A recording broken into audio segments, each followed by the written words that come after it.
Tol, pero nga ako ng gitara, tingnan ko lang, marunong pa ako.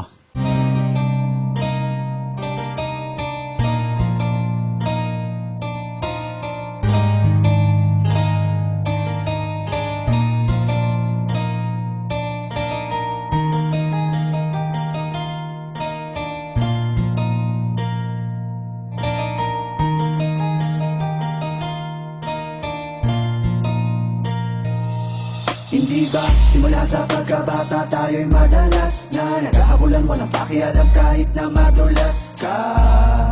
Ang sabi mo pa nga sa akin noon, kung di ka tanggap na mga taga dito, halika sumama ka sa akin doon sa bakating lode kung saan madaming bote at ang iyong katabi ay nilalangaw na kamote. Kahit na gano'ng kabaho ang talahiban nating tambayan, nagmistula tong tahanan ng kulitan at tawanan.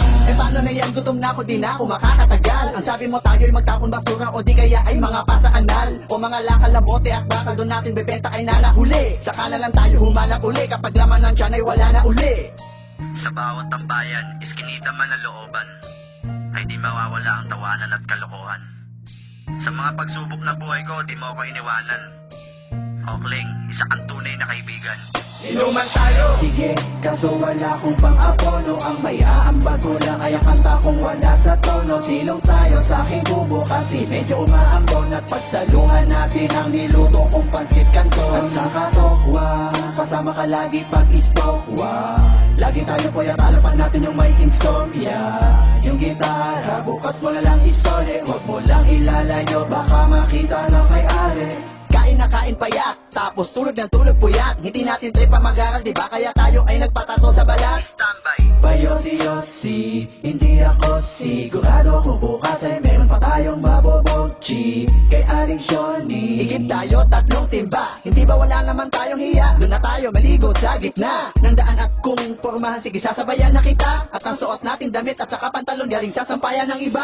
At nung tayo'y magbinata, tila lalong lumala ang kasalanan, di na natin namalaya. Nakasanayan sa ating buhay, laging merong kaguluhan. Ang kulungan, nagmistula nating bahay bakasyunan. At paglaya natin, nagtatawanan pa nga tayo. Kasi mga kalbo tayo, para tayong albularyo. At natalo ako sa sugal, pwede pa utang naman, di ka nagdalawang isip at ako'y pinagbigyan.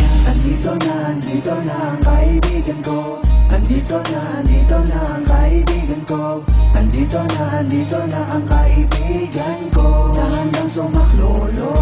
Di ba magne-negosyo tayo, tapos magkasosyo tayo. Sa sarili nating kumpanya ay mga bosyo tayo. Dahil minsan nangarap tayong dalawa na makaahon sa hirap. Pero papaano? Lumipas ang ilang buwang, hindi na tayo nagkita. Wala na akong balita sa'yo. Kumusta na, anong lagay, meron bang bago?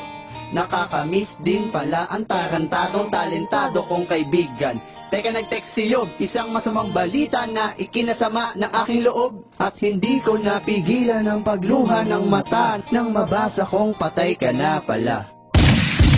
Mabilis ang mga kaganapan, di na namin naagapan. May mga usap-usapan na wala ka na.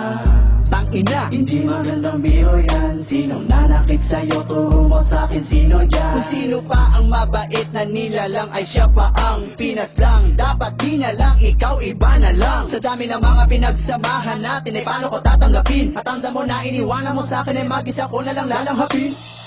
Iniwan na ako ng kaibigan ko. Iniwan na ako ng kaibigan ko.